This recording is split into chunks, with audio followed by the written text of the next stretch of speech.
Anyway, keep those comments coming, folks. We're going to move on to main topic number 2, and this is going to be a bit of a brief one, but this story pretty much took the whole internet by storm yesterday. In fact, it took it so much by storm that I made a video reacting to it on the Failed Journalist channel, which if you have not subscribed to, feel free to do so now.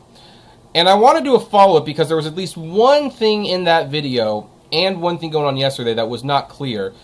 But Mulan, major tentpole movie from Disney, is not going to be going to theaters in the United States or even in some international markets where theaters are open. It will instead be premiering on Disney Plus on September 4th. Now then, there was a little bit of confusion about this because, first of all, people did react the way I suspected they would when being told that they would have to pay $30 additional to watch Mulan. Because when people said, hey, just send Mulan to Disney Plus, they weren't saying, send Mulan to Disney Plus so I can spend more money to watch it. No, they're saying, send it to Disney Plus because I'm paying $7 a month and I am perfectly fine with watching that movie for free. But Disney ain't giving away Mulan for free. They are not, I don't even think Disney knows the meaning of the word free, if we're being honest. And when you spend $300 million on a movie, you're not just going to give that away. I'm sorry, this ain't Artemis Fowl where it's so bad you actually feel a little guilty about asking money for it. No, this is Mulan. This is a big, major release.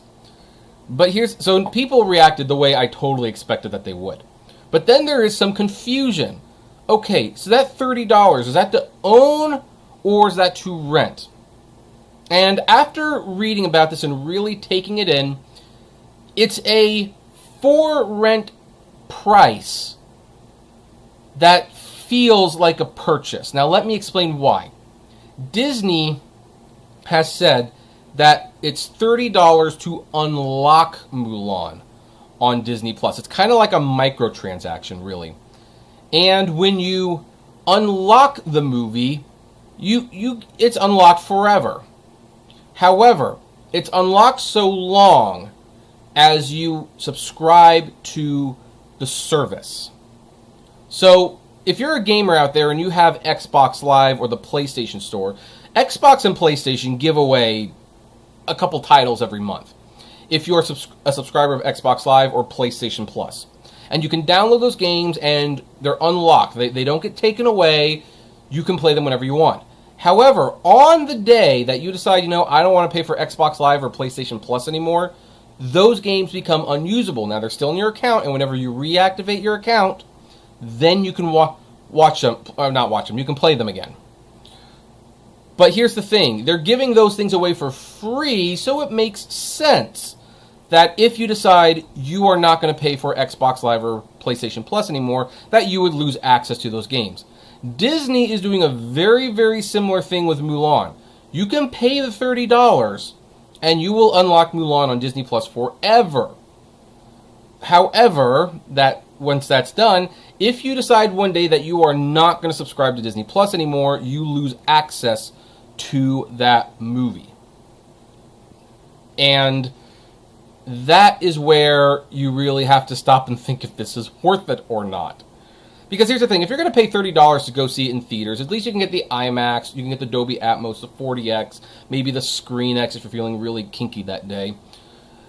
But you're paying for an experience, you're not just paying for the movie. But when it comes to home, people are paying for the movie. There's no experience in watching Mulan on Disney Plus. There are hundreds of movies you can watch on Disney Plus without paying $30, and hundreds of movies you can watch on Netflix, and maybe not Hulu, but Hulu maybe has like a couple dozen. But there's a lot of stuff you can watch without paying extra money.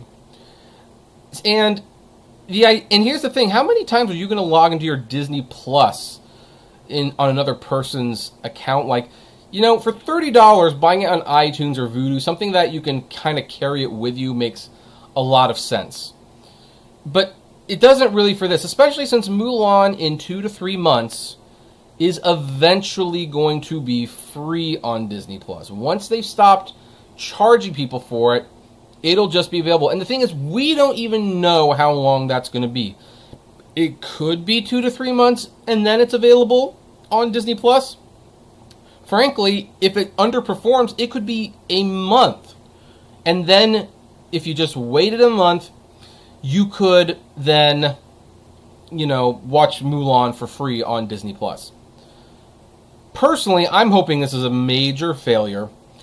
I know that they're trying new models to get their money back. I do not want to give up the theatrical experience. And I don't want this to become the norm where I'm paying $30 to $40. And if they do this for Black Widow, it's going to be closer to $50. Just to essentially rent a movie that I am tethered to a service for. This is why I still buy physical media. Because I don't want to be tethered to iTunes or Vudu or Fandango Now or AMC On Demand to watch my movies. I mean, I bought a few digital movies on those services that are really cheap. But it's kind of funny when it's like, oh, I want to watch Won't You Be My Neighbor, but I have to go to the Fandango Now app, which I almost never use. So, anyway, that should hopefully clear up the confusion on Mulan on Disney+. They're making it seem like you own it, but you really don't. It's a microtransaction model. You unlock it, and if you cancel your Disney Plus subscription service, guess what? You lose access to Mulan.